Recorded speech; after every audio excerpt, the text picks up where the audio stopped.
Tax लगने के बाद मार्केट में कैसा रुझान है? मंदी का रुझान है या फिर कस्टमर्स का फीडबैक इस वक्त कैसा है? जो 17,000 रुपये का पैनल था या 17,500 रुपये का पैनल था, वो इस वक्त टैक्स लगने के बाद वो 19,000 रुपये ट्रेड हो रहा है। तो हमारे मुल्क की जो मुआशी हालात है वो इस किस्म के हैं कि हुकूमत भी इसमें जो है ना उस तरीके से रोल अदा नहीं कर सक रही। जब तक हम अपने लोगों को सहूलत नहीं देंगे तो कोई भी ये नहीं कहेगा कि ये चीज़ अच्छी है, तो हमेशा उस पर नेगेटिविटी आएगी। जब तक हमारे लोगों को हम खुशहाली नहीं देंगे, लोगों को रोज़गार नहीं देंगे, पैसे एक दफ़ा लगते हैं उसके बाद उनको सुकून हो जाता है, बार बार पैसे नहीं लगते। इस वक्त तक हमारा आम आदमी को रिलीफ नहीं मिलेगा ना, आम आदमी को जब तक हम नहीं उठाएंगे ना, तो हमारे मुल्क के हालात भी ठीक नहीं होने। जब मुल्क के अंदर ज़राअत को हम तबाह कर देंगे, किसानों को हम तबाह कर देंगे, मजदूरों को मजदूरी नहीं मिलेगी, ठीक है, बिजनेस जो है ना उस हिसाब से नहीं चलेगा, तो जाहिर सी बात है लोगों को रोजगार भी उस हिसाब से नहीं मिलता। जी अस्सलाम वालेकुम नाजरीन, मैं हूं आपका होस्ट, आपका मेज़बान वासिफ इकबाल और आप देख रहे हैं IM न्यूज़। नाजरीन, वफाकी हुकूमत की जानिब से जहां पर मुख्तलिफ डिपार्टमेंट्स में टैक्स लागू किया गया है, वहीं पर वफाकी हुकूमत की जानिब से सोलर पैनल्स पर भी 18% टैक्स लगाया गया था, जिसके बाद सोलर कंपनीज ने एहतजाज किया, एक प्लान बनाया, हुकूमत पाकिस्तान को अरसाल किया, जिसके बाद 18% टैक्स को कम करके 10% DST टैक्स लागू कर दिया गया। इस वक्त मैं मौजूद हूँ मुल्तान की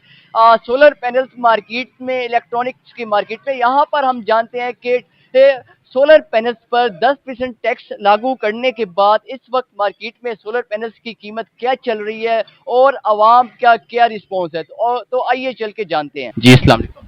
वालेकुम अस्सलाम। कैसे हैं सर? ठीक ठाक, शुक्र अल्लाह का। अच्छा सर, ये बताएं कि कैसे देख रहे हैं आजकल सोलर पैनल्स पे टैक्स लगा दिया गया है। पहले 18% था, जिसके बाद अब कम होके 10% पे आ गया है, तो कैसे देखते हैं आप?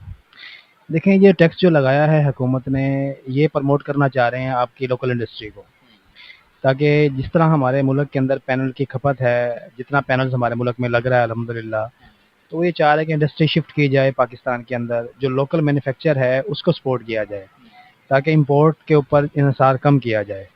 तो इस वजह से इसको देखते हुए तो ये पॉजिटिव असरात हैं इसके, कि जो हमारी लोकल इंडस्ट्री है उसको सपोर्ट मिले, पैनल हमारे पाकिस्तान में बने तो अच्छी क्वालिटी के बने। तो उसके साथ साथ जो है ना, जो हमारे एंड यूज़र जो कस्टमर है उनको भी सहूलत मिले। फिर जो हमारे मैन्युफैक्चर होंगे पाकिस्तानी पैनल्स, तो उसको मार्केट में जगह मिलनी चाहिए। अच्छा सर, ये बताएं कि टैक्स लगने के बाद मार्केट में कैसा रुझान है? मंदी का रुझान है या फिर कस्टमर्स का फीडबैक इस वक्त कैसा है? देखिए, इस वक्त जो मार्केट के अंदर जो फीडबैक है, ज़ाहिर सी बात है थोड़ा सा असर पड़ता है, लेकिन अल्हम्दुलिल्लाह ओवरऑल मार्केट के अंदर ठीक है। पैनल की सेल जिस तरह थी उस तरह चल रही है, तो अभी इतना कोई असर पड़ा नहीं है। अगर आप टैक्स की शरह देखें 10% है, 10% का मतलब ये है कि मैक्सिमम 4% जो है ना पैनल की जो प्राइस है वो इंक्रीज़ होगी। ओवरऑल अभी भी पैनल बड़ी अच्छी रेंज में है, मुनासिब रेंज में है, लोगों की पहुंच में है, तो लोग इसको खरीद के अभी भी फ़ायदा उठा सकते हैं इससे। मार्केट में 17-18 हज़ार वाले पैनल से टैक्स के बाद अब उनकी क्या कीमत है? जो 17,000 रुपये का पैनल था या 17,500 रुपये का पैनल था, वो इस वक्त टैक्स लगने के बाद वो 19,000 रुपये ट्रेड हो रहा है।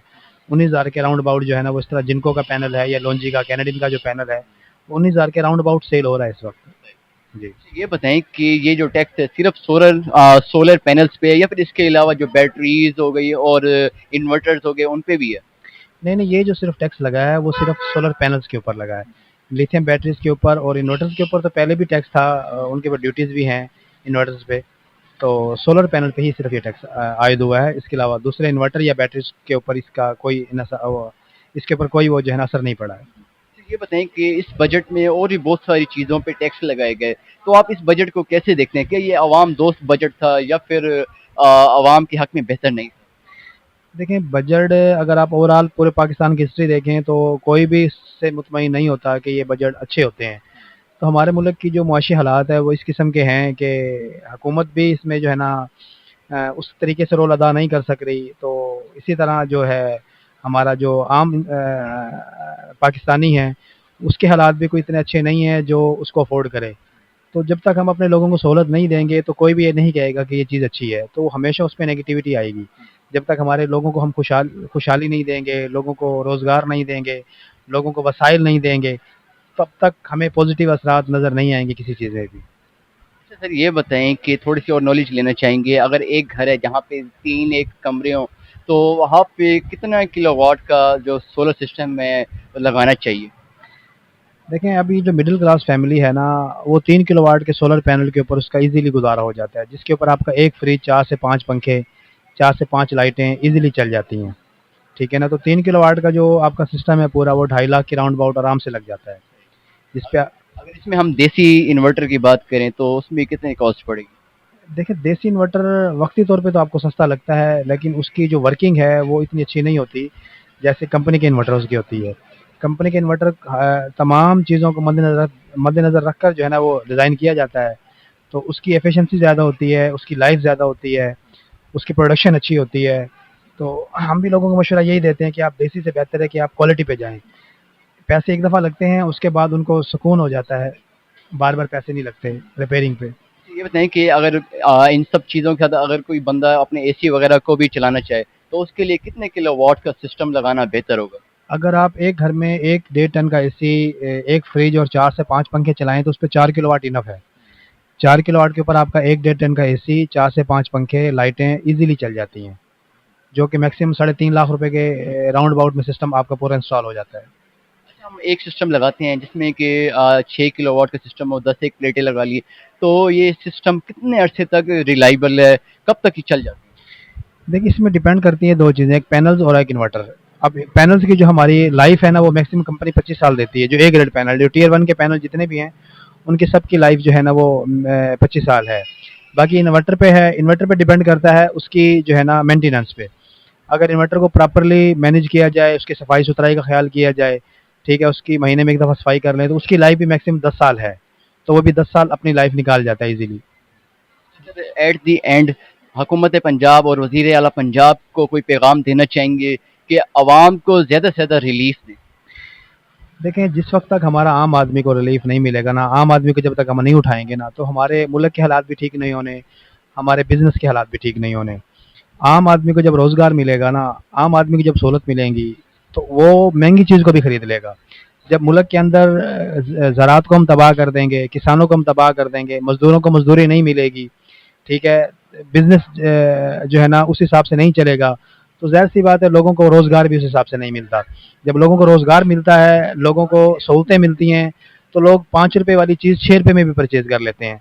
अगर लोगों को रोज़गार नहीं मिलता, लोगों को सहूलतें नहीं मिलती, जैसे हमारा किसान दर-बदर हुआ फिर रहा है, उसकी फसल नहीं खरीदी गई, तो अब वो ₹5 वाली चीज़ भी ₹4 में नहीं खरीद सकता, ठीक है? उसके असरात ओवरऑल पूरी की पूरी इंडस्ट्री पे पड़ता है, ठीक है? उसके साथ सब जुड़े होते हैं, किसान के साथ दुकानदार भी जुड़ा होता है, रिक्शे वाला भी जुड़ा होता है, रेहड़ी वाला भी जुड़ा होता है, कपड़े वाला भी जुड़ा होता है, सारे के सारे एक सर्कल चल रहा होता है, ठीक है? जब हम लोगों को सहूलतें देंगे, लोगों का जो उसकी मज़दूरी है वो प्रॉपर्ली उसको टाइम पे मिलेगी, तो लोग वो ₹5 वाली चीज़ ₹6 में भी खरीद लेंगे।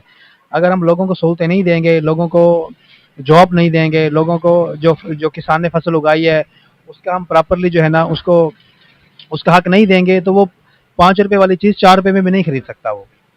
जी, तो नाज़रीन, आपने मौजूदा सूरत हाल के हवाले से सोलर पैनल्स के रेट और उन पे लगाए जाने वाले टैक्स के हवाले से इंफॉर्मेशन जानी। उम्मीद करते हैं कि आज की स्टोरी आपको पसंद आई होगी। इसी के साथ ही अपने मेज़बान वासिफ इकबाल को दीजिए इजाज़त। अल्लाह निगहबान।